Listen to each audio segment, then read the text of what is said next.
ఒరిస్సాలో సముద్ర తీరాన ఉన్న కోనార్క్ సూర్య దేవాలయంలో సూర్యభగవానుడి విగ్రహం గాలిలో తేలుతూ ఉండేది. ఇందుకోసం ఆ కాలంలోని మన శిల్పులు గుడి పైభాగంలో 52 టన్నుల భారీ అయస్కాంతాన్ని, గుడి కింద భాగంలో మరో 52 టన్నుల శక్తివంతమైన అయస్కాంతాన్ని ఉపయోగించి సూర్యుడి విగ్రహాన్ని గాలిలో తేలేలా చేశారు. కోనార్క్ గుడిలో ఉండే ఈ భారీ మ్యాగ్నెట్స్ ఎంత శక్తివంతమైనవి అంటే ఆ కాలంలో సముద్రంలో వెళ్లే ఓడల కంపాస్ సిస్టమ్ ని డిస్టర్బ్ చేసేవి.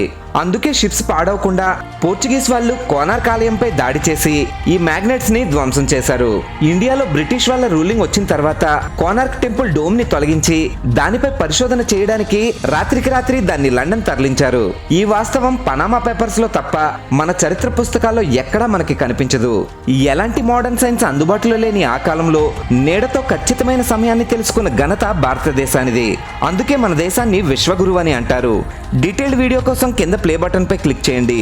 జై భారత్.